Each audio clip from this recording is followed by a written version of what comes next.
On avance, on continue. Alors, on continue avec Hassan Jamaili.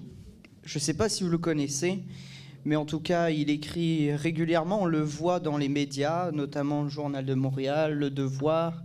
On l'a vu aussi prendre part pour la laïcité au Québec. Il a écrit un livre. Il est auteur de Coran et déviation politique et co-auteur de Religion et laïcité. Je vous avoue que le dernier livre, je ne l'ai pas lu, donc ça me ferait un plaisir de le lire en tout cas. Ce soir, il va nous parler de présence musulmane, de l'importance en fait de la femme au sein même de la religion musulmane. Je lui laisse prendre la parole.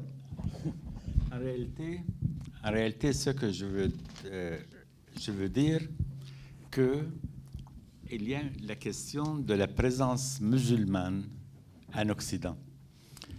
Et comment ça se fait que cette présence musulmane a été, disons, est devenue une affaire des femmes, pratiquement exclusivement une affaire féministe.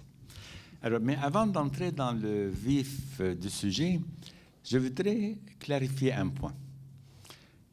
Quand on dit que, ou certaines disent que le hijab est une obligation religieuse, moi, je ne veux pas chercher dans les textes ou dans les interprétations, etc. Tout simplement, je vais vous dire que dans toute l'histoire de l'islam, la très grande majorité des femmes musulmanes ne connaissaient pas le voile du tout. D'abord, 82% des musulmans ne sont pas arabes et le hijab n'a jamais été porté par les femmes en Asie, en Afrique, et même dans les pays arabes, c'était une affaire qui existait dans les villes, dans le milieu urbain, et surtout parmi les femmes dont les maris étaient plutôt des commerçants, les gens quand même assez prospères, qui ne voulaient pas que leurs femmes soient reconnues dans la rue. Alors, si on regarde les films arabes au début du siècle, comme les films égyptiens, on voit à la campagne, il n'y avait pas de hijab. Et les femmes égyptiennes à la campagne représentaient facilement plus que 80% de toutes les femmes égyptiennes. Alors moi, j'ai dit, si plus que 95% des femmes dans toute l'histoire de l'islam ne portaient pas de voile, ça ne se peut pas qu'une obligation religieuse ne soit pas respectée à ce point. Deuxièmement, maintenant, pendant que le port de hijab, dans les pays musulmans, parce qu'il y a deux choses, dans un pays musulman, ça fait partie d'un processus de la réislamisation, selon le dogme wahhabite, qui est le dogme très strict, très réactionnaire, de toutes les sociétés musulmanes. Ça veut dire depuis pas loin de demi-siècle,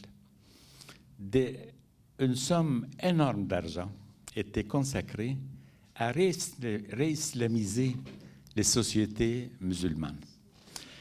En Occident, c'est une autre histoire.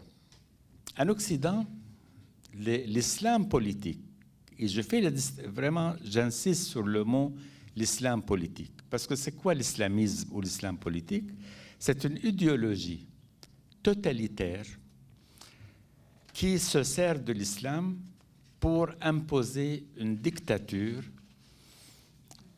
et, disons, arriver au pouvoir. Alors, en Occident, pour s'imposer, pour recruter, pour aussi éloigner les musulmans ou les empêcher de s'intégrer dans la société, alors on a trouvé que cette présence musulmane dans la rue, partout, doit être assurée par les femmes. Pourquoi? Parce que, imaginons un seul instant que dans une réunion quelconque, il y a des barbus qui arrivent, ils commencent de parler que la femme doit porter le hijab,